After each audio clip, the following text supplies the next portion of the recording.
My name is Trip Darren. I'm the headmaster of Blue Ridge School. It's great to be with you all here today. Sorry for the weather. I promise it was like 85 3 days ago.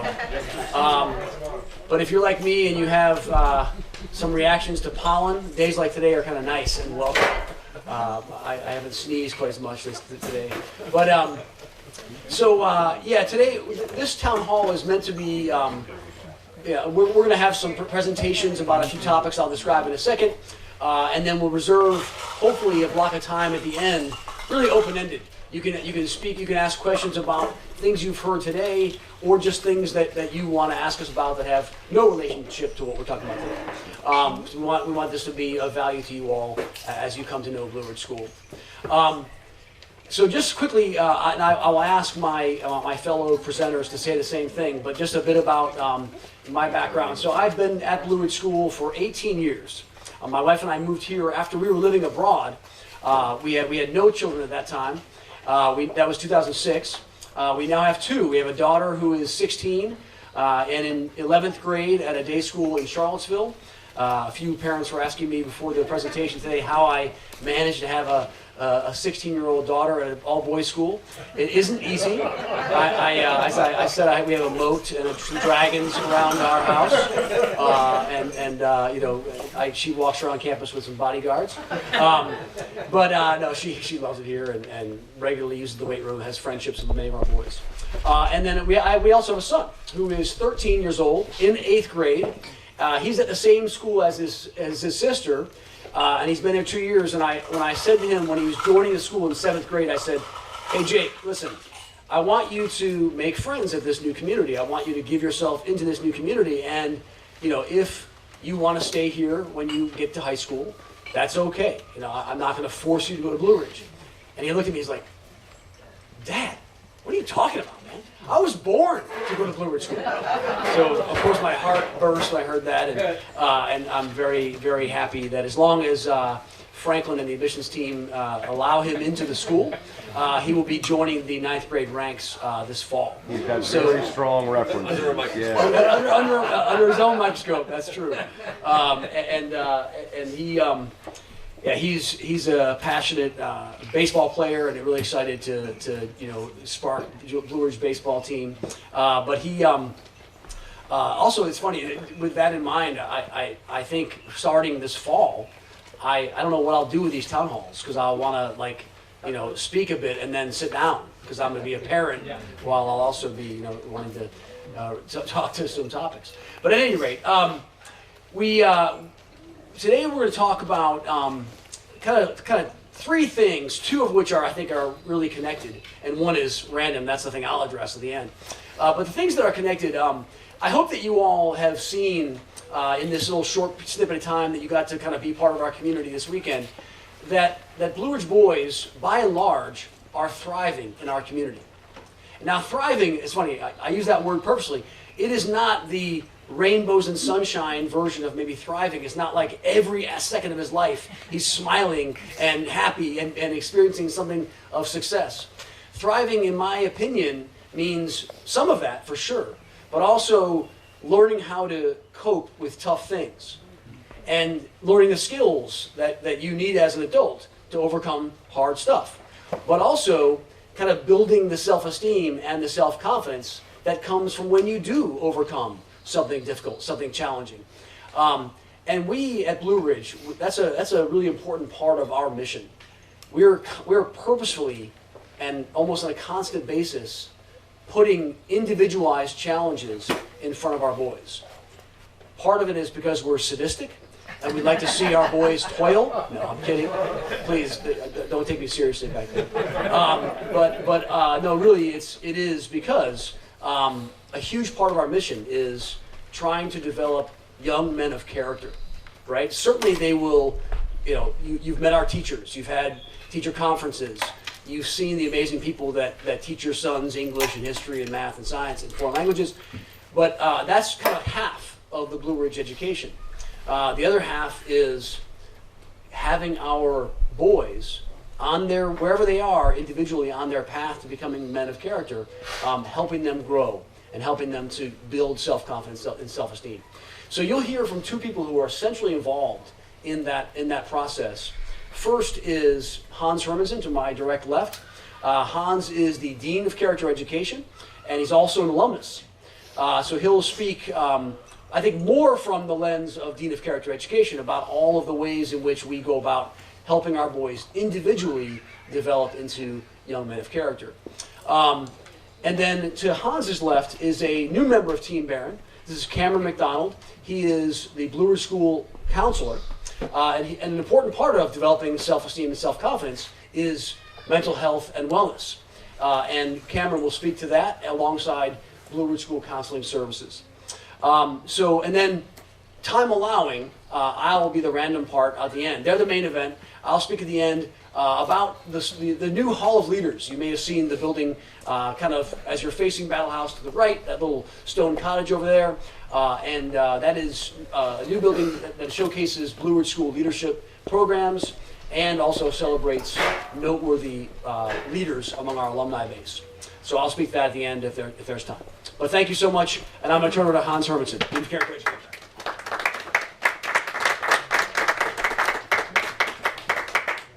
Folks, I feel like I don't know very many of you at all. I mean, there's only a handful of faces that I even recognize. This is great. So thanks for coming out, first and foremost. So to give a little background, I grew up in New Jersey, spent the majority of those first years in the public school system there, and then came here for my 11th and 12th grade years after realizing that where I was not working for me. So I graduated from here back in the 90s. 97, came here for 95, 96, 96, 97, and then came back after a very long hiatus of not visiting the school really or having any part in it. Came back in 2012. So I am now wrapping up year 12, which is awesome. And I've primarily been in the dorms, doing the res life, and then now I'm sort of migrating from that into the character education and trying to get that sort of more fleshed out and get maybe a more real world, deeper understanding of what it is that we're trying to do. So just to really start, to give you guys an idea of what it is that we're shooting for, what are we aiming for?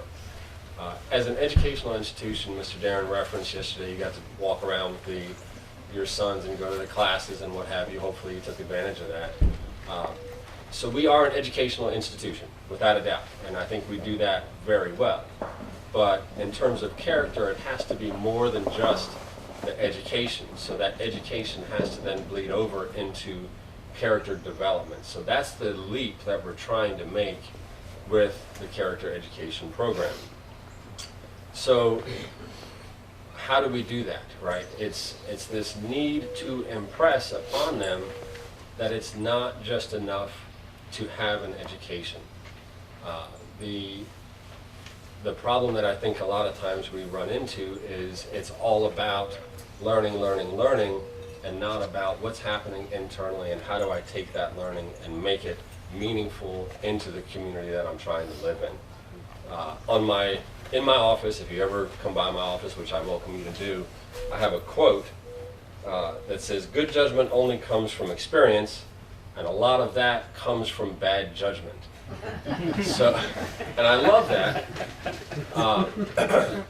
because I think what we're trying to create here, what I'm trying to create here, is not a place where the students can't make mistakes, where we shield them from all of the opportunities to fail, but rather a place where they can learn in an environment that allows them the opportunity to make mistakes, to test their integrity.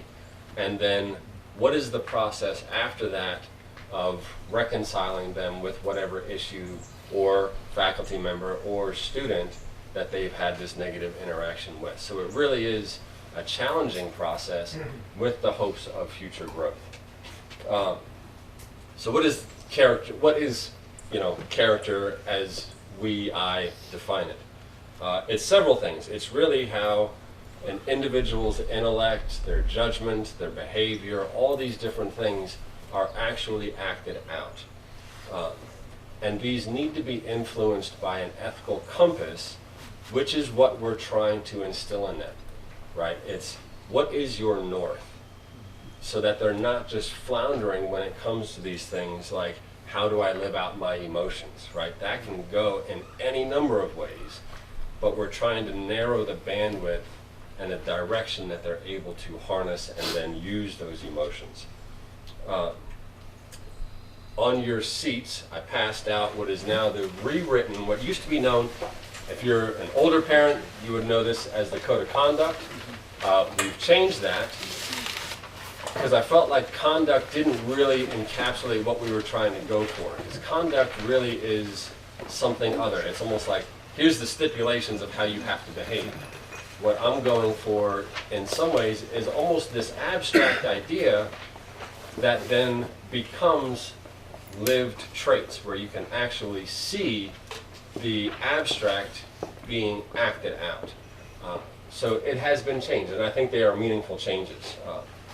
And this code of character values really creates the it's not all of it, but it creates the bedrock for the character education program. So I want to run through some of these because they are vague and they are abstract, just to talk for a minute about each one so you folks have an idea of what it is that I'm trying to get at when I deal with these. So purpose, unfortunately, is one of the most abstract among the abstract, right? And it's something that is difficult to really get a handle on in a lot of ways, but we all know it because that gives us our direction, right? It's what leads us in life to achieve things, to work for things. And it's, if you will, why I'm here. Okay, not literally why I'm here, but like why as an individual, why I'm here, right? What is my purpose in life? The problem and where it becomes really abstract is it's always moving, right? Because we have our maybe life's purpose. Mine is to work with young men, right? That's why I think I'm here. But I have a family, I have a boss, I have friends, you know, I have my own personal needs that I have to take care of. So there's a lot of shifting even in the day-to-day of what is my purpose going to be today, and what do people around me need from me, and also how do I take care of myself in the process. But purpose, I think without purpose, all the rest of it almost becomes a moot point, right? Moving on, discipline. Please do not confuse discipline with consequence. That's not what I'm talking about. Discipline is just how you regulate yourself, okay? How do I maintain myself as I go through the day, and how do I develop those things to be a better person, whether that's waking up, oh, I gotta brush my teeth, right? We don't think about brushing our teeth anymore as adults. As students, sometimes they need to be reminded, right? Showering, okay? Getting places on time.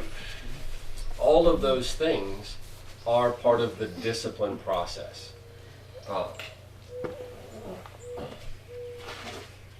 It also helps to make the transition from just surviving. Mr. Darren talked about thriving.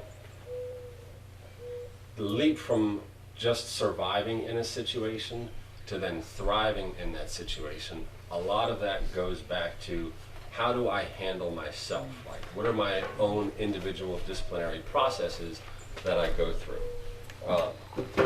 And that can be emotional, right? It doesn't just have to be the day-to-day. There's a lot of internal emotional discipline that also needs to be learned. Fortitude. There's a lot of synonyms for fortitude. Grit, we used to use the word grit. Grit got overused. I can't stand even hearing the word now. But, you know, people used to call it stick-to-itiveness, right? Just that attribute of being able to push through when things are getting difficult for you. This is where I think we really shine, in affording students the opportunity to fail. And I think as parents, that's one of the hardest things for us to let go of with our kids, because we want to shepherd them and keep all these buffers from sort of redirecting in a negative way our student's trajectory, our son's trajectory. but the amount of growth that comes from failure is really unparalleled in a lot of ways. So we want to offer the opportunity for students to fail. Ropes trips, if you guys know the rites of passage trips that we do. You know, I've only ever done the senior one, which I'm hoping to do one more time and then never do again. Well, there's a reason. So once you hit the 10th time you've done it, you get a 200-mile pin, because it's about 23 miles. So I'm just looking to get my 200-mile pin, and then Corey, I'm ready to move on. But we never tell them that they have to finish the hike. And it's tough. I mean, it's 22, 23 miles in a given day. And that's rough, right? But never at any point have I ever said, you have to do this. They have the option to fail. And I think that that's really important, because it gives them, oh, this is a challenge. How am I going to overcome this challenge? So you're creating the opportunity for them to be faced with something hard. They have an out, but how do we get them not to take the easy out? That's what we're trying to do here. Citizenship. Unfortunately, and I think Cameron McDonald may talk to this, or at least allude to it a little bit, citizenship, unfortunately, is not something that I think is inherent anymore. And that's really unfortunate. When you just walk around and you look, not just at our students, you can do this in town, at restaurants, you name it. And the lack of social interaction that is occurring anymore is really heartbreaking. You know, when you see families just sitting there and they're each individually on their phone and nobody's actually talking to each other. In a place like this, you would think, wow, they're all living together, they're all talking to each other, they're all friends. That's not the case. We have to provide them the opportunity to become citizens with each other, right? And how do you do that? You would think it's easier because we're in a small community, but it's really not. We are constantly battling that technological ingenuity, which is great to some extent, but it isolates students. So how do we draw them out of their world and into the greater community? That is a massive thing. We do it in class, obviously, the athletic fields, obviously, but what are the other places that we can afford to do things like that? And Mr. Darren and I are constantly talking about, you know, that sort of in loco parentis idea of we need to lean into that more.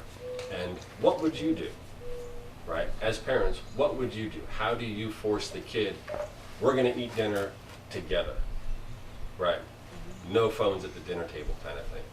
So those are the things that we're trying to figure out. How can we flesh out more of that? Going down the list, knowledge and wisdom. I separate these two things intentionally. Knowledge is what they get in the classroom. All day, 6 hours a day sometimes. Great education. But how do they then transfer the education, the intellectual learning, into actually internalized action, right? Because that's where wisdom really starts to take hold, when I can incorporate that into my daily life.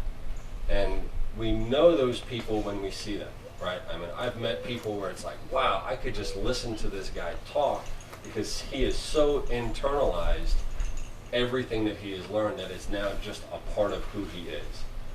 That's what we're going for with the wisdom piece, and that's just practice. That is the step beyond learning what's in the material, right? You can read so many different, and my office is full of them, different books on leadership, for example, and all the different methodologies on how to lead, this, that, and the other. But until you've actually led a group of people or a person, even just one, you have no idea what leadership is like and how hard it is to actually do that. So I might have the educational piece, but how do I live it out, right? How does that become internalized? Honor. This is one that can be abstract, but we try to make it even less so, and maybe even this is the least abstract of them for us specifically. For returning parents, you guys all know, at the very beginning of the year, it's like the second day that we're here, we have an honor ceremony where every single student signs the honor code that is given to them at the beginning of the year. And we do this intentionally, publicly, so that everybody can recognize, you're going to hold me accountable, you're going to hold me accountable, I'm going to hold you accountable for the code, or I'm sorry, for that honor code, right? So we take an abstract, and now here it is. And then the honor council is sat on by an adult, and then anywhere from 5 to 9 students. And things like lying, cheating, and stealing. That's all the honor council sees, is those cases. So it is an abstract idea, but we have made it very real world here. And it's an opportunity for students to then also lead in those types of roles where they are having to hear those cases and now adjudicate for a student that is their peer. That's hard. That is hard. All right. How do we achieve this? That's a great question, and sometimes, you know, it's one of that's my job. How do we achieve this? Well, it's really becomes an integration of what they learn in the classroom and what happens outside of the classroom, and giving them the opportunities to create the links. My wife's an English teacher. They might be reading a book or having a discussion.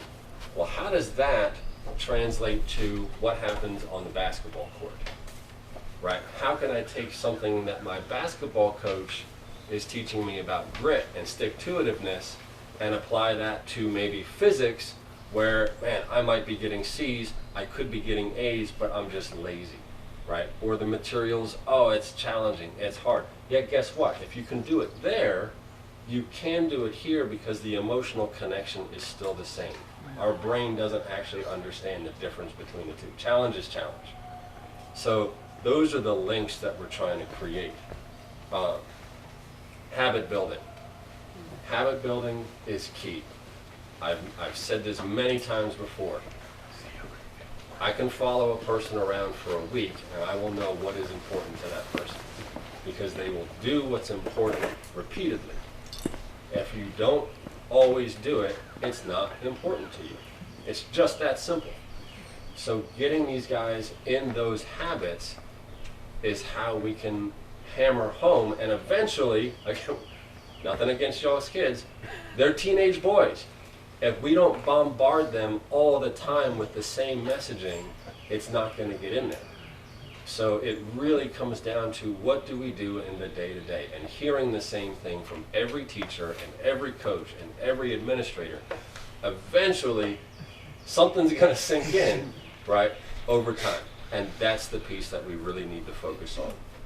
So where does it lie? Literally everywhere, right? Classrooms, advising, afternoon activities, my work, the character education, the Res Life program, the social emotional learning that the hall parents go through every week in their hall meetings, you know, spiritual life. I also run the chapel program here. It's everywhere. It can't just live in one place where it's just a class that they take and then we assume that they've learned it, right? It has to be a universal thing, so that it really kind of like the DEIJ world, when people are starting to think, wow, this isn't just a thing, this is how I see the world, right? So we're trying to get them to change the lens through which they see, and have that lens be that sort of moral, ethical compass, so that it's now just a part of who and what they are. Great. Awesome. Thank you.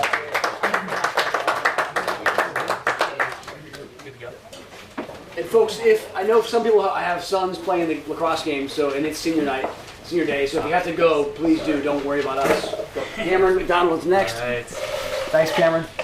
Sure. All right. So mental health is a topic that is very trendy these days, especially in schools. And while it's seemingly everywhere, the definition of mental health I find to be rather nebulous. It can kind of be elusive, sort of abstract.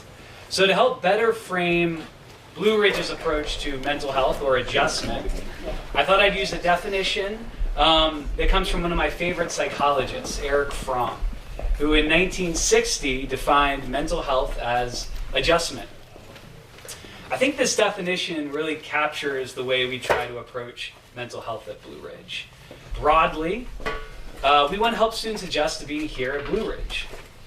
And moving forward, we want them to be able to adjust to their futures after Blue Ridge. Furthermore, using the term adjustment as the definition of mental health helps us think more concretely about how to best support boys' needs. So what do we do to help boys adjust? First, we understand that for myriad reasons, it can be really uncomfortable for boys to talk openly about their emotions. And this, of course, does not mean that boys don't have emotions. We all know that, of course. It can be a tall task for a 16-year-old boy to sit in an office and sit face-to-face with somebody and talk about vulnerabilities. So we accept that here. We try to meet them individually. Some boys are more comfortable talking about emotions, but many are not. So with that said, we obviously understand the importance of teaching emotional regulation and emotional literacy. So at Blue Ridge, how do we approach this complicated topic, right? It's my opinion, and it's one of the reasons why I came here, that Blue Ridge really does this both implicitly and indirectly and explicitly, and more directly. So I'll get to the implicit and the indirect ways we approach mental health in a bit, and the explicit ways we do as well. Another narrative that we strive to accept here is that at Blue Ridge, contrary to what you may read on the internet, we are optimistic about the mental health state of teenage boys. And at Blue Ridge, we strive for a perspective that is really founded on the belief that while the surface behaviors may be sort of head-scratchingly different today than at any other point, the music, right, the tech, that's all changed. We really feel here, and again, it's one of the things that drew me to the school, that the environmental needs and educational needs for boys have mostly remained the same. And so the needs that I see being met here at Blue Ridge, and I'm going to list a long slew of different needs that I feel like we meet here. So first, the presence of healthy, caring adults. See our advisory system, small classrooms. Interdependent, healthy relationships with their peers. See our emphasis on teamwork, character education, and our residential life curriculum. Daily exercise. Boys must do extracurricular activities 5 days a week at least and play 2 sports.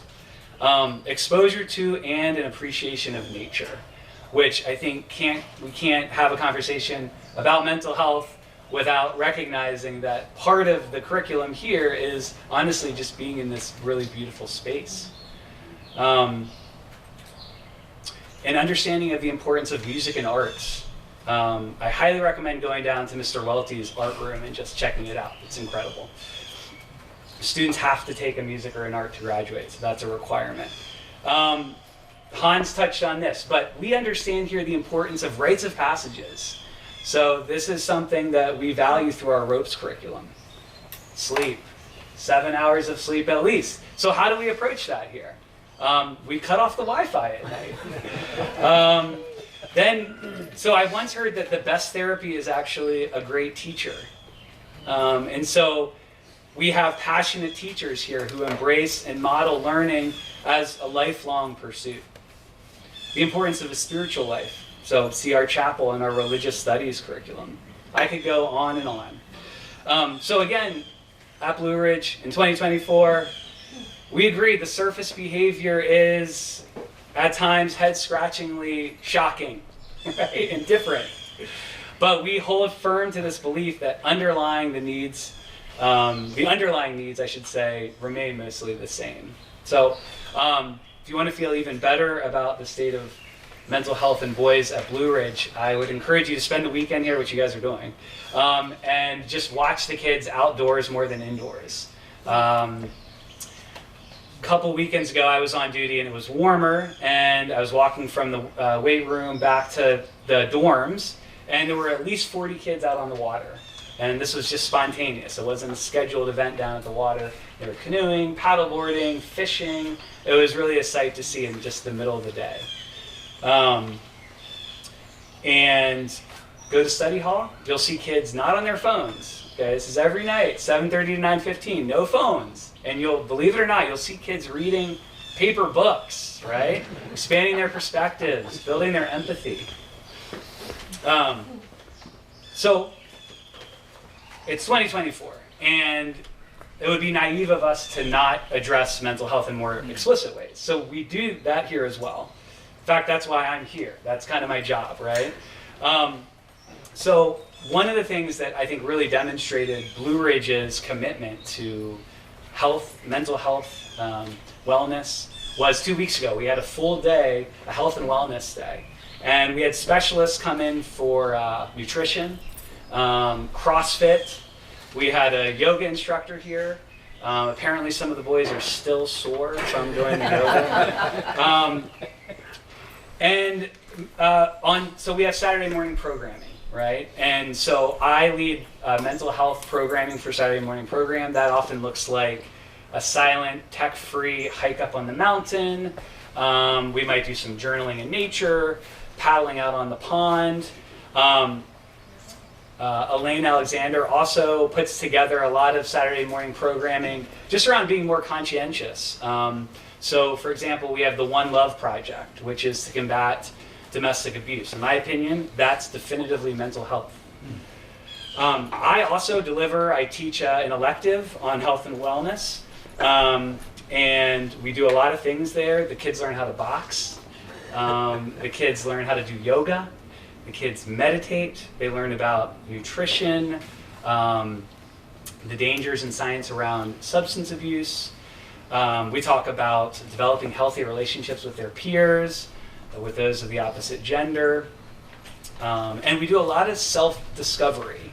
Because it's really my firm belief that if kids start to figure out what their values are, that they often will make better decisions. So we do a lot of that. It's kind of indirect. It's not my waving my finger telling them to behave, but more, let's look at who we actually are. What do we care about? And then just moving forward, how do we align our actions with what we've learned about ourselves? I also consult with constantly with our Dean of Students, Tony Brown, with Hans, with Tripp. And that's one of the things, the collaborative nature of this job is incredible at Blue Ridge. I feel really grateful for that. And as is the case with pretty much everybody here, I coach 2 sports. I have weekly duty, along with Tripp even does weekly duty. I spend considerable time with your sons outside of my office, going on walks, cheering for our sports teams, even sharing musical recommendations, always for the community to see that, in my opinion, mental health doesn't just take place in a clinician's office. It's something that we as humans all experience. Everybody experiences mental health. So that said, we know obviously that boys go through ruts and difficult times, and so my office is always available for them to come and do more one-on-one counseling meetings. So in short, our mental health curriculum at Blue Ridge is, in my opinion, is robust. And it's also evolving and open to change. Again, this is, I've lots of years teaching and years counseling, but this is my first year at Blue Ridge, so I'm still learning a lot.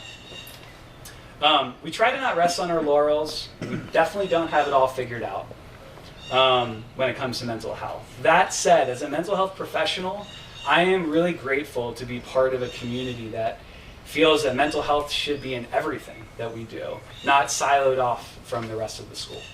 Thank you. Nice job. Ooh. Good. That would be bad. That would be bad. Wait, did I break it in? We'll see. Okay, sorry about that. All right, so we're gonna mix it up a little bit. I have to get to the lacrosse game because we are celebrating our seniors, and I am part of that process.